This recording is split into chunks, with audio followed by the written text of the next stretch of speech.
We are studying complex tissues. In this, the primary xylem is of two types, protoxylem and metaxylem. So ये primary xylem के दो types है. First type है protoxylem and second type है metaxylem.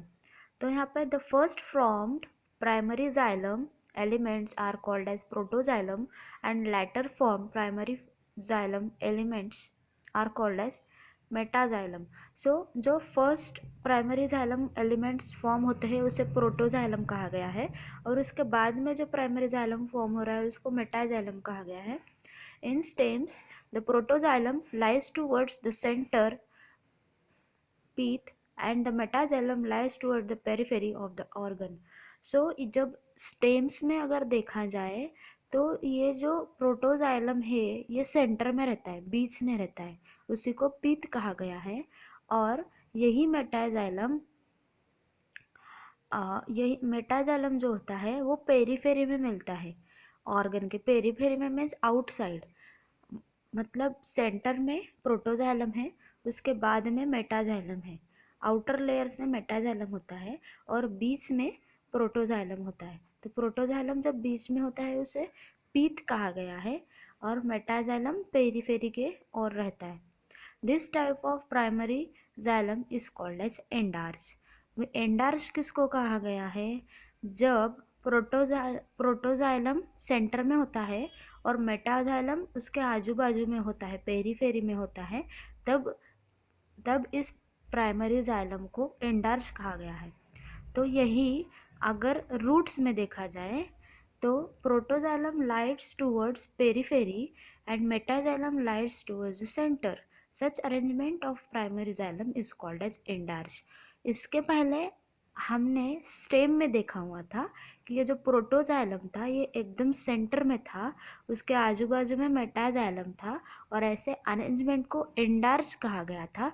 अभी अपन roots में देख रहे हैं, तब ये रूट्स में ये जो प्रोटोजाइलम है वो बाहर की तरफ है, मतलब पेरीफेरी की तरफ है, और ये जो मेटाजाइलम है वो सेंटर की तरफ है और this arrangement is called as exarch.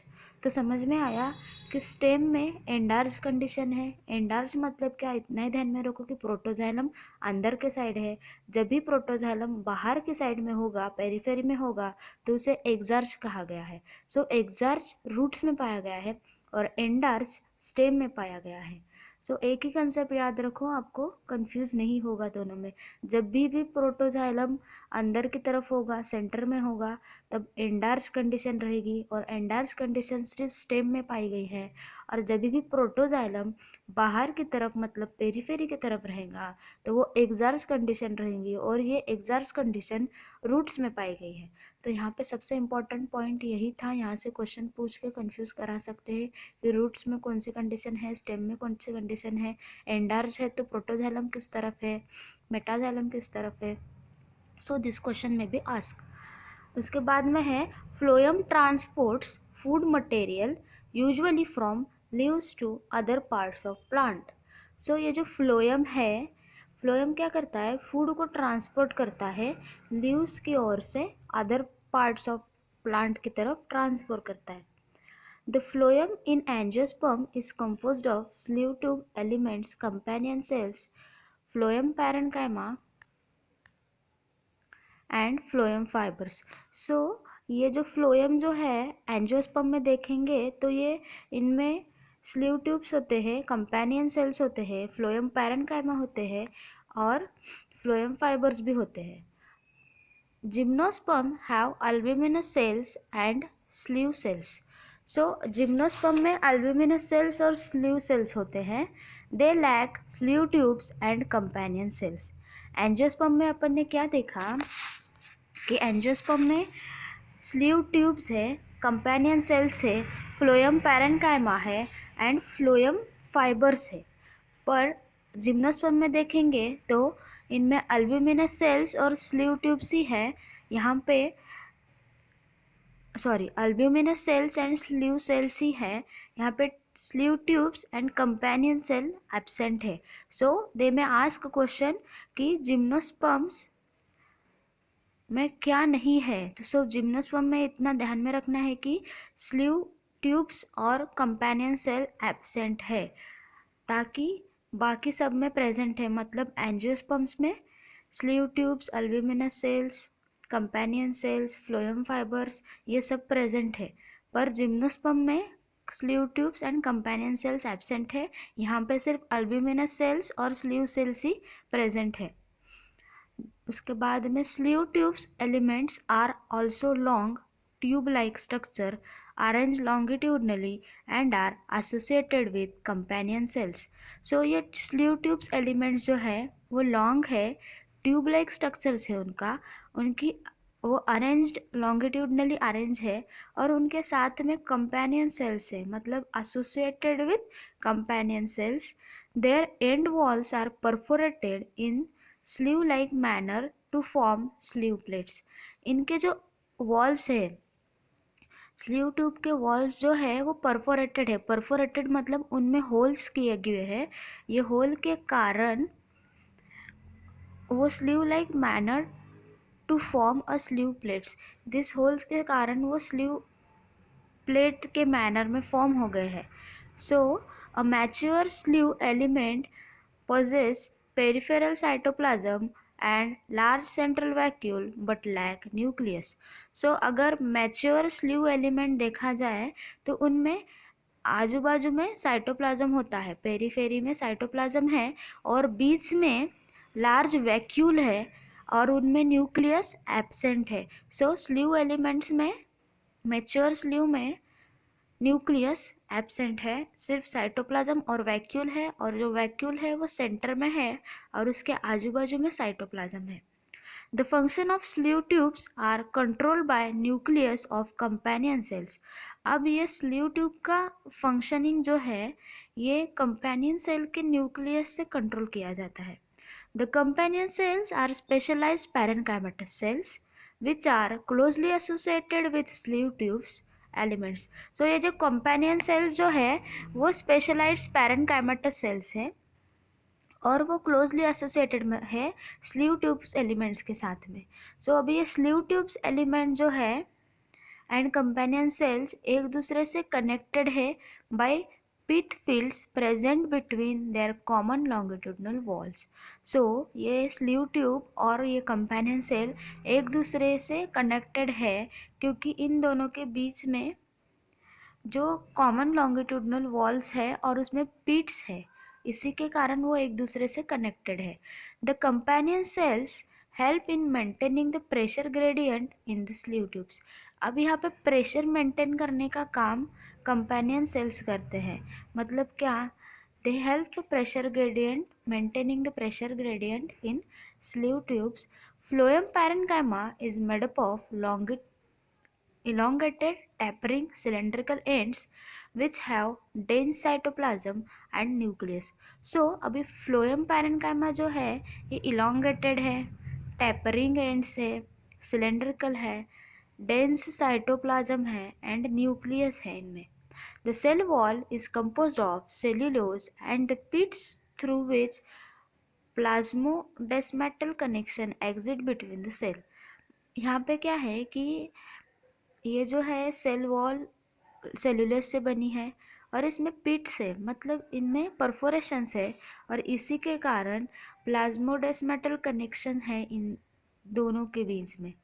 Okay, the phloem parenchyma store food material and other substances like resins, latex and mucilage. So ये फ्लोएम पैरेन्काइमा जो है ये फूड स्टोर करता है और इस food store like resins, latex and mucilage, इन तीनों के फॉर्म में फूड स्टोरेज होता है फ्लोएम पैरेन्काइमा में। Phloem parenchyma is absent in most of the monocotyledonous. So most important point कि ये जो फ्लोएम पैरेन्काइमा है बहुत सारे मोनोकोटिलेडोन्स में एब्सेंट होता है। नेक्स्ट है phloem fibres.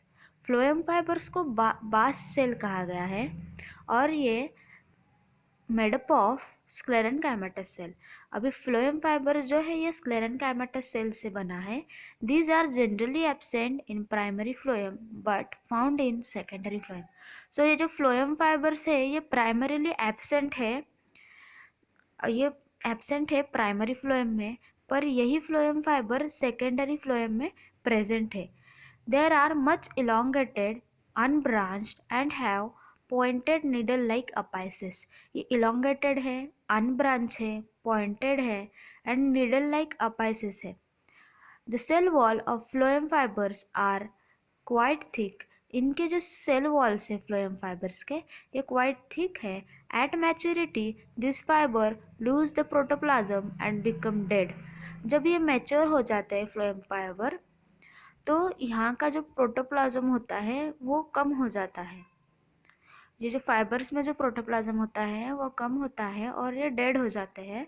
The phloem fibres of jute, flax and hemp are used commercially.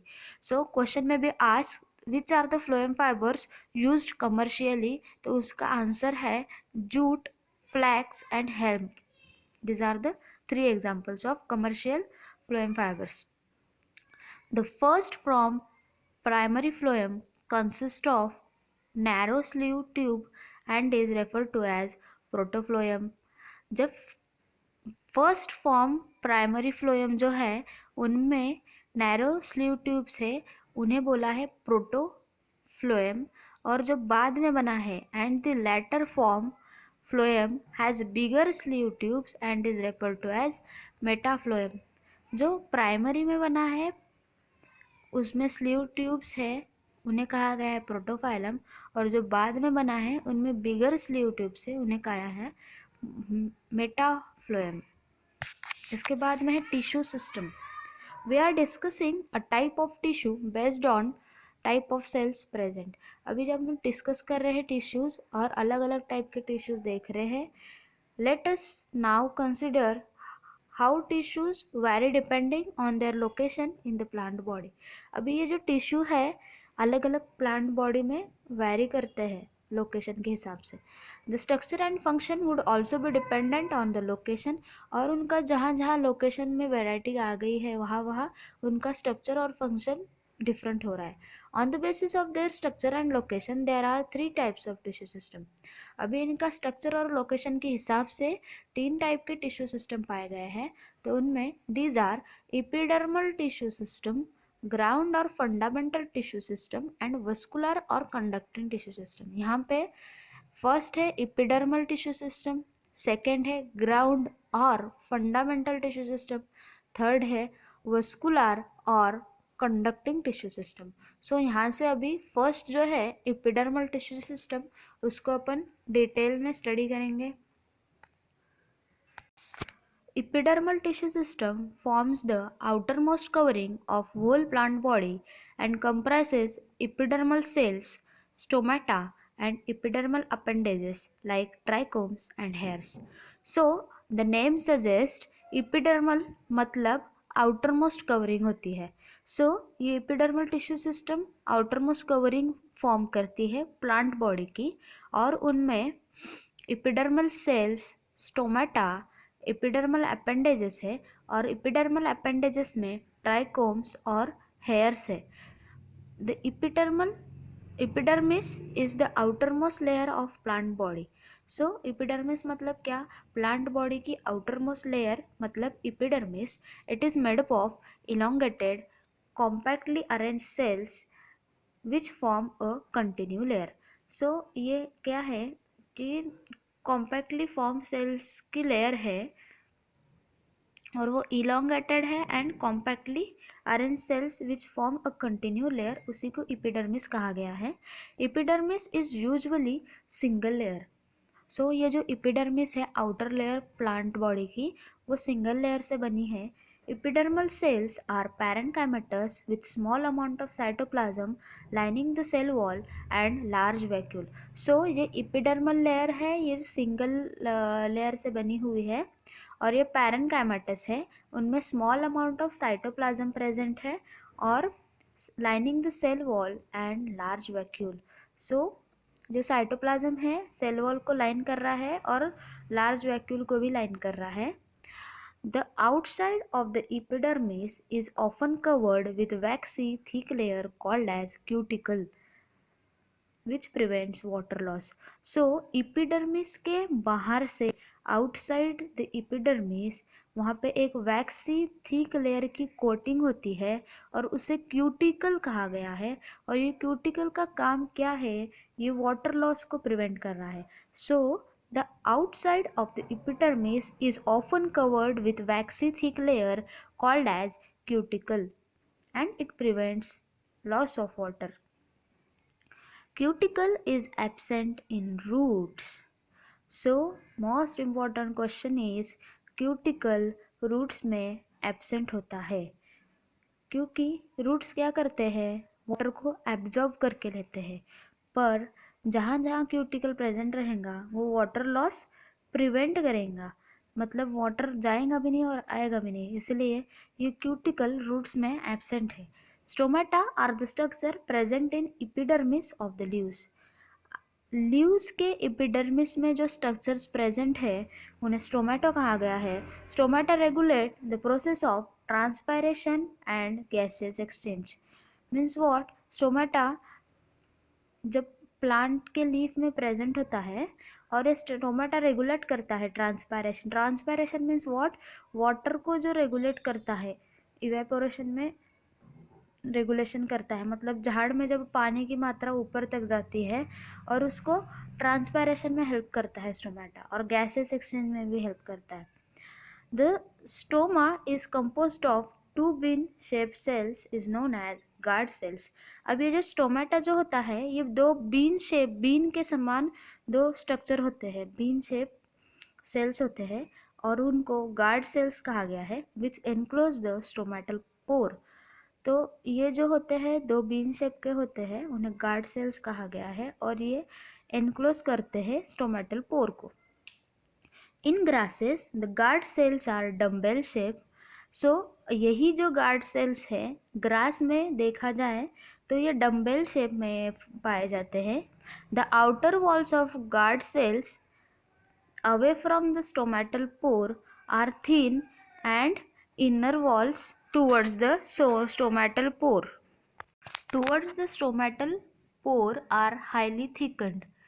सो यहाँ पे ग्रासेस में डम्बल शेप गार्ड सेल्स पाए जाते हैं और गार्ड सेल का आउटर वॉल्स जो है वो away from the stomatal pore है और thin and inner walls towards the stomatal pore are highly thickened. So आप यहाँ पर डायग्राम में देखिए कि ये डायग्राम फिगर 6.4 में शो किया गया है। सो बीच में देखो स्टोमेटल पोर है, स्टोमेटल पोर के साइड में दो बीन शेप बड़े बड़े गार्ड सेल शो किया है और वो गार्ड सेल्स में क्लोरोप्लास्ट शो किया गया है। उसके गार्ड सेल के बाहर से सब्सिडरी सेल्स है और सब्सिडरी सेल्स के बाहर में एपिडर्मल सेल्स है। सो अब यहाँ पे अपन डम्बेल शेप स्टोमेटा पढ़ रहे हैं, तो बी वाला डायग्राम देखिए, stomata with dumbbell shape guard cell. So अब देखिए यहाँ पे कि ये गार्ड सेल्स जो पहले वाले डायग्राम में बीन शेप के हैं और यहाँ पे डम्बेल शेप हो गए हैं, स्ट्रेट दिख रहे हैं आपको। सो यहाँ पे क्या बोला गया है कि the outer wall of guard cells away from the stomatal पोर। जो गार्ड सेल स्टोमेटल पोर से दूर की तरफ है वो थिन है। जो guard cells away from the stomatal pore है, मतलब स्टोमेटल पोर से दूर की तरफ है, वो थिन है। और जो गार्ड सेल स्टोमेटल पोर के पास में है, टूवर्ड्स द स्टोमेटल पोर्स, मतलब इनर वॉल की तरफ है, वो हाईली थिकन्ड है। सो आप देखिए डिफरेंस कि बाहर की तरफ में थिन है और अंदर की तरफ में हाईली थिकन्ड है। The guard cell possess chloroplast and regulate the opening and closing of stomata. So the most important question from here कि guard cells में क्लोरोप्लास्ट होते हैं और यही क्लोरोप्लास्ट स्टोमेटा का ओपनिंग और क्लोजिंग को रेगुलेट करते हैं। Sometimes a few epidermal cells in the vicinity of guard cells become specialized in their shape size, also known as subsidiary cells. So क्या बोला है कि epidermal cells जो है in the vicinity of guard cells, guard cell में जो subsidiary cells है, guard cells में जो एपिडर्मल सेल्स है बिकम स्पेशलाइज, तो ये इनका काम, they become specialize in their shape and size, उन्हीं को सब्सिडरी सेल्स कहा गया है। The stomatal aperture, guard cells and the surrounding subsidiary cells together called as stomatal apparatus. So यहाँ पे guard cells, stomatal aperture and surrounding subsidiary cells, यहाँ पे diagram में देखिए ये गार्ड सेल्स और ये subsidiary cells and stomatal aperture, इन तीनों को मिला के स्टोमेटल एपैरेटस कहा गया है। सो आप 6.4 डायग्राम अच्छे से रेफर कीजिए। वंस अगेन अपन यहाँ रिवाइज करते हैं इसको कि एपिडर्मल टिश्यू जो है ये आउटर मोस्ट कवरिंग होती है प्लांट बॉडी की, और उनमें एपिडर्मल सेल, स्टोमेटा और एपिडर्मल अपेंडेजेस में ट्राइकोम्स और हेयर है। एपिडर्मिस जो है आउटर मोस्ट लेयर है प्लांट बॉडी की, इलोंगेटेड कॉम्पैक्टली अरेंज सेल्स है और कंटिन्यूस लेयर है, सिंगल लेयर है। और इनमें पैरेन्काइमेटस सेल्स होते हैं, उनमें स्मॉल अमाउंट ऑफ साइटोप्लाज्म है lining the cell wall and large vacuole. ये साइटोप्लाज्म जो है सेल वॉल और लार्ज वैक्यूल को लाइन कर रहा है। Outside the epidermis is often covered by vaccine thick layer, उन्हें क्यूटिकल कहा गया है। मतलब एपिडर्मिस के बाहर में वैक्सी थिक लेयर से कवर किया गया है और उसको क्यूटिकल कहा गया है, और क्यूटिकल वाटर लॉस को प्रिवेंट करता है। Then cuticle is absent in root, root में क्यूटिकल एब्सेंट होता है, this is the most important point. उसके बाद में स्टोमेटा, स्टोमेटा ये जो स्ट्रक्चर्स है एपिडर्मिस ऑफ लीव्स में पाए गए हैं, और ये स्टोमेटा क्या होता है, ट्रांसपायरेशन और गैसेस एक्सचेंज के लिए हेल्प करता है। The stomata is composed of two bean shape guard cells, तो यहाँ पे देखिए गार्ड सेल्स डायग्राम में दिखाया गया है, विच एनक्लोजेस द स्टोमेटल पोर, तो ये स्टोमेटल पोर को कवर कर रहे हैं। तो बीच में स्टोमेटल पोर है, उसके साइड में दो गार्ड सेल्स है, और यही गार्ड सेल्स अगर ग्रासेस में देखेंगे तो ये डम्बल शेप के होते हैं। उनमें outer walls of guard cells होते हैं वो जो थीन होते हैं, और इनर वॉल्स में जो गार्ड सेल्स है वो थिकंड होते हैं। The guard cell possess chloroplast, यही गार्ड सेल में आप देखिए ग्रीन कलर के डॉट्स दिख रहे हैं बीच में, इन्हें को क्लोरोप्लास्ट कहा गया है, और ये क्लोरोप्लास्ट रेगुलेट करते हैं opening and closing of stomata को। Sometimes a few epidermal cells in the vicinity of guard cell become specialized, their shapes and size is also known as subsidiary cells। तो आप देखिए यहाँ पे subsidiary cells भी दिखाया गया है, और stomatal aperture, guard cell and subsidiary cells, इन तीनों को मिला के stomatal apparatus बोला गया है। तो आप ये डायग्राम को अच्छे से लर्न कीजिए, इसकी लेबलिंग देखिए, ये डायग्राम बहुत बार एग्जाम में पूछा गया है। ये डम्बल शेप डायग्राम को देखिए कि डम्बल शेप में ये जो गार्ड सेल है ये इनर साइड के तरफ कैसा है, आउटर साइड की तरफ कैसा है, तो इनर साइड की तरफ थिकन वॉल है, आउटर साइड की तरफ थिन वॉल है। यहाँ सिर्फ गार्ड सेल ये डम्बल शेप के हैं, ये सिर्फ ग्रासेस में देखा गया है। Okay, so they may ask question like dumbbell shape guard cell is seen in, तो उसका आंसर रहेगा ग्रासेस। और ये जो क्यूटिकल है वो रूट्स में एब्सेंट होता है, ये भी ध्यान रखिए। The cells of epidermis bear a number of hairs, अभी जो एपिडर्मिस है आप देखिए, ये जो एपिडर्मिस है डायग्राम 6.4 में, एपिडर्मिस में बहुत सारी हेयर्स होती है। The root hairs are unicellular elongations of epidermal cells and help absorb water and minerals from the soil. So ये जो है रूट हेयर्स जो है ये यूनिसेलुलर है, इलोंगेशन है एपिडर्मल सेल्स का, और ये water absorption and minerals absorption का काम करते हैं, सॉइल से वाटर और मिनरल को एब्जॉर्ब करते हैं root hairs. On the stem the epidermal hairs are called trichomes, अगर यही एपिडर्मल हेयर्स स्टेम के ऊपर है तो उन्हें ट्राइकोम्स कहा गया है।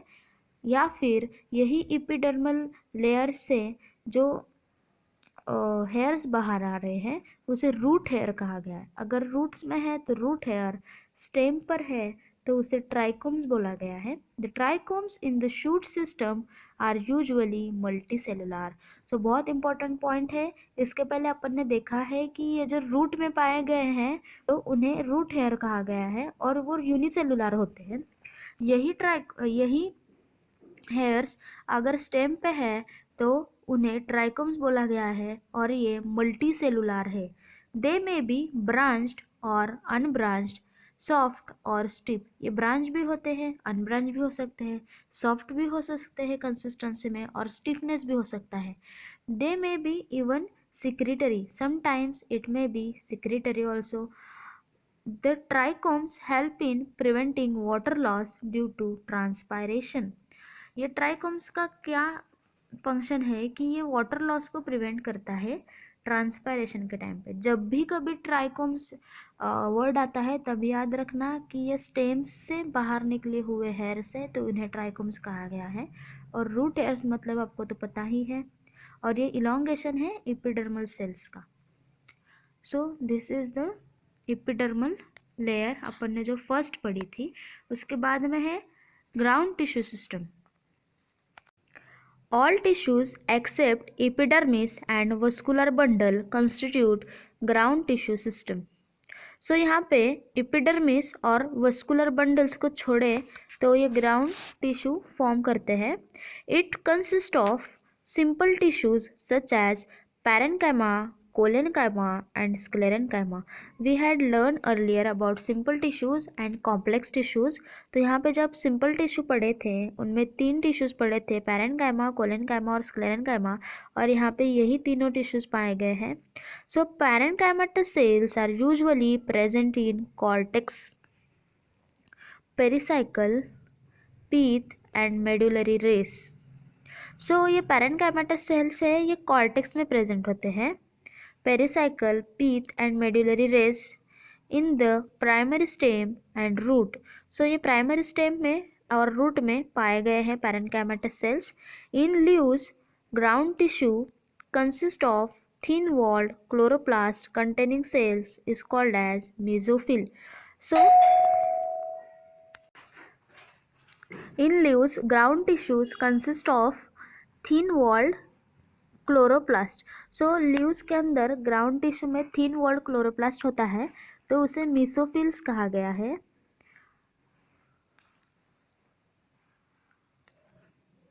सो ग्राउंड टिश्यू एक बार रिवाइज करते हैं. ग्राउंड टिश्यू जो है इनमें सिर्फ एपिडर्मिस और वस्कुलर बंडल्स नहीं होते हैं. It constitutes ground tissue. It consists of simple tissues such as parenchyma, collenchyma और sclerenchyma. इनमें simple tissues पाए गए हैं, parenchyma, sclerenchyma और collenchyma. So parenchymatous cells जो है वो usually cortex में होते हैं, pericycle में होते हैं, pith में होते हैं और medullary race in primary stem and root. ये प्राइमरी स्टेम और रूट में पाए गए हैं parenchymatous cells. इन लीव्स के अंदर अगर देखा जाए तो ये ग्राउंड टिश्यूज जो है इनमें थिन वॉल्ड क्लोरोप्लास्ट होता है और ये क्लोरोप्लास्ट कंटेनिंग सेल्स को मेसोफिल कहा गया है. सो ये ग्राउंड टिश्यूज के बारे में था. नेक्स्ट है वस्कुलर टिश्यूज. सो आप देखिए डायग्राम यहाँ के, various types of vascular bundles, radial, conjoint and conjoint closed end conjoint open, ये अलग अलग वस्कुलर बंडल शो किए गए हैं. सो यहाँ पे देखिए the vascular system consist of complex tissue. इसके पहले अपन ग्राउंड टिश्यू देखे तो वहाँ पे सिंपल टिश्यूज थे, यहाँ पे वस्कुलर टिश्यूज में कॉम्प्लेक्स टिश्यूज हैं. The phloem and xylem. So complex tissues में दो है, पढ़ा है इसके पहले, फ्लोएम और xylem. The xylem and phloem together constitute the vascular bundles. Yes, xylem और फ्लोएम दोनों को मिला के वस्कुलर बंडल्स बनते हैं. In dicotyledonous stems cambium is present between xylem and phloem. Such vascular bundles, because of presence of cambium, possess the ability to form a secondary xylem and phloem tissues, hence are called as open vascular bundles. So यहाँ पे कहा गया है कि dicotyledonous seed में ये जो cambium है ये जाइलम और फ्लोएम के बीच में प्रेजेंट होता है, और ऐसे वस्कुलर बंडल्स जहाँ पे कैम्बियम है उनमें एबिलिटी है कि सेकेंडरी जाइलम और phloem tissues the presence of cambium possess ability to form. So जहाँ जहाँ ये कैम्बियम होते हैं उनमें एबिलिटी होती है सेकेंडरी जाइलम और फ्लोएम टिश्यू फॉर्म करने की, hence are called as open vascular bundle. Once again जहाँ जहाँ डाइकोटिलीडोनस स्टेम है वहाँ कैम्बियम जाइलम और फ्लोएम के बीच में प्रेजेंट होता है।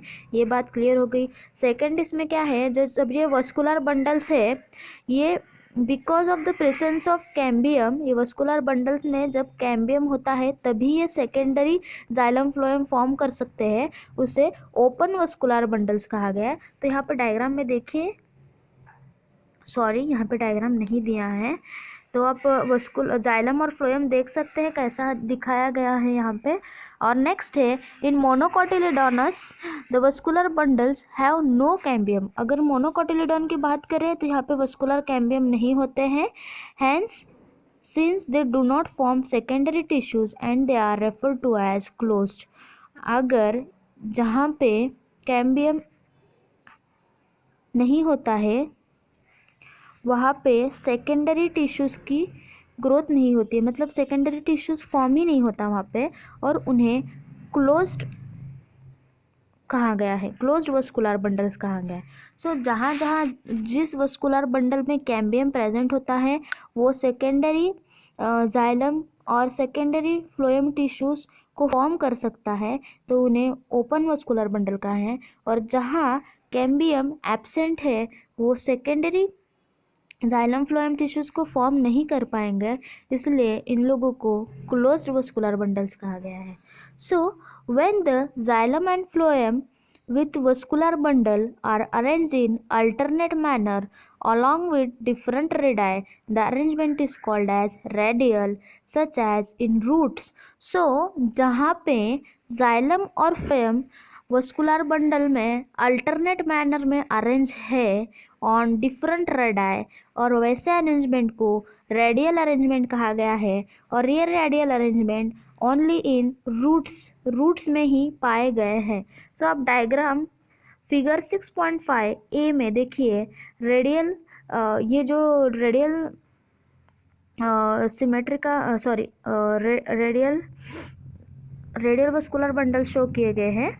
तो रेडियल वस्कुलर बंडल में आप देखिए जाइलम और फ्लोएम जो है अल्टरनेट मैनर में अरेंज किए गए हैं डिफरेंट रेडाई पे, और इनको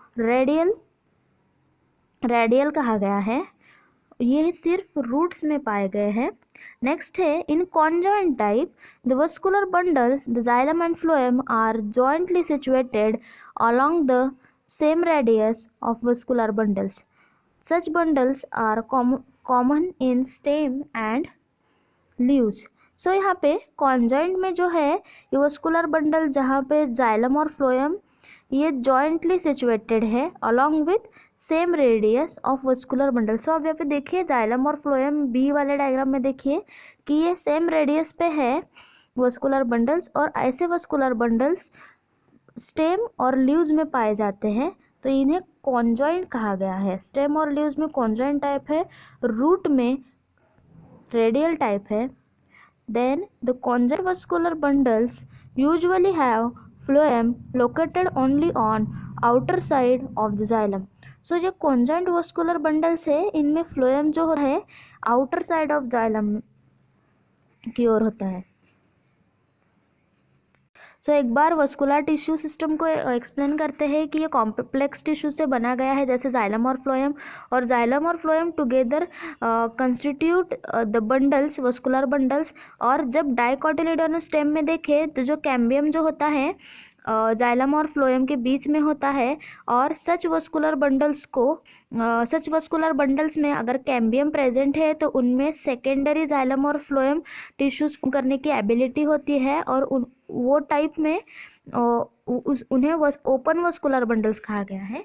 और यही अगर मोनोकोटिलीडोनस में देखें तो ये वस्कुलर बंडल में कैम्बियम एब्सेंट होता है, तो इनमें एबिलिटी नहीं होती सेकेंडरी जाइलम और सेकेंडरी फ्लोएम टिश्यूज करने की, तो उन्हें क्लोज टाइप कहा गया है।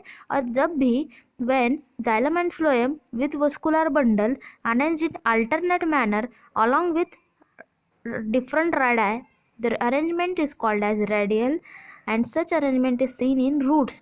जब भी ये वस्कुलर बंडल्स जो है जाइलम और फ्लोएम ये अल्टरनेट मैनर में अरेंज किया गया है ऑन डिफरेंट रेडाई, तो इन्हें रेडियल कहा गया है और ये रेडियल सिर्फ रूट्स में पाए गए हैं। और जब कॉन्जॉइंट टाइप की बारी आती है, हम देखते हैं तो जो वस्कुलर बंडल्स जाइलम और फ्लोएम जो है वो जॉइंटली सिचुएटेड है, जॉइंटेड है radius of vascular bundles along with radius of vascular bundle. और सच वस्कुलर बंडल्स कहाँ देखे जाते हैं? स्टेम एंड लीव्स में। सो रेडियल वस्कुलर बंडल्स का एग्जाम्पल है roots and conjoint vascular bundles का एग्जाम्पल है stem and leaves. The conjoint vascular bundle usually have phloem located on outer side of xylem. तो इनमें फ्लोएम होता है पर जाइलम के बाहर के साइड में होता है कॉन्जॉइंट वस्कुलर बंडल्स में। नेक्स्ट है anatomy of dicotyledonous and monocotyledonous plants. For better understanding of tissue organization of root, stem and leaves, it is convenient to study a transverse section of mature zones of these organs. तो यहाँ पे देखेंगे कि मोनोकोटिलेडोनस root के बारे में। Look at figure 6.6a. It shows a transverse section of sunflower root. The internal structure organization as follows. So let's see figure 6.6. तो यहाँ पे देखिए डाइकॉट रूट और मोनोकॉट रूट शो गया है। सो ए वाला डायग्राम है, ये जो डाइकॉट रूट है यहाँ पे आप देखिए कि जो बीच वाला स्ट्रक्चर है उसे पीथ कहा गया है। सेंटर में जो है पीथ है, उसके बाद में ये जो फ्लोएम दिखाया गया है रेड कलर में, और मेटाजाइलम दिखाया गया है, पेरिसाइकल दिखाया गया है, एंडोडर्म दिखाया गया है, और बाहर में जो ग्रीन कलर का है वो कॉर्टेक्स है। और रूट हेयर के बाद में जो लेयर है फर्स्ट वाली वो एपिडर्मिस है।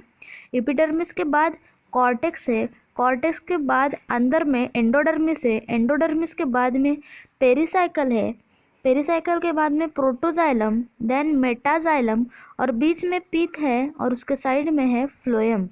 सो ये सब स्ट्रक्चर दिखाया गया है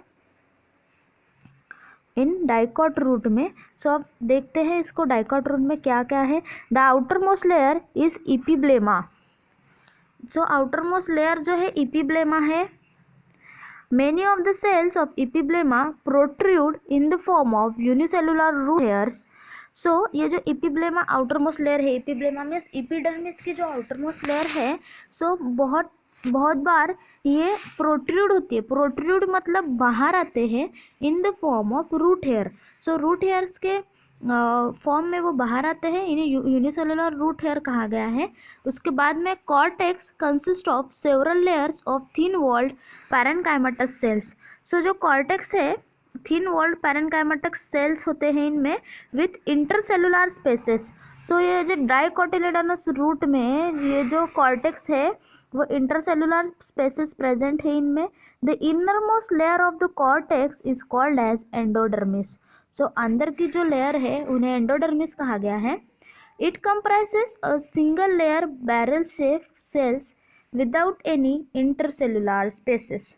सो इनमें क्या होता है? Single layer barrel shaped cells. आप देखिए एंडोडर्मिस में single layer barrel shape cells show किया गया है।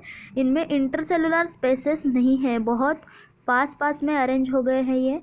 The tangential as well as radial walls of endodermis cell have deposition of water impermeable waxy material suberin in the form of Casparian strips. So जो tangential as well as radial walls है endodermal cells में, तो उनमें deposition है water impermeable waxy material जैसे suberin in the form of Casparian strips. Casparian strips के form में water impermeable endodermal cells है और वैक्सी मटेरियल सुबेरिन प्रेजेंट होता है। सो यहाँ पे next to endodermis lies a few layers of thick walled parenchymatous cells referred to as pericycle. सो अब देखिए बी वाला डायग्राम में मोनोकॉट में पेरीसाइकिल शो किया गया है, वो एंडोडर्मिस के बाद में है। तो मतलब पेरीसाइकिल जो है थिक वॉल्ड है, पैरेन्काइमेटस सेल से।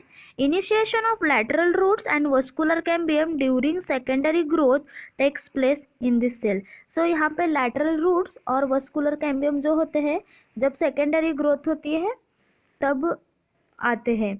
The pith is the small and inconspicuous.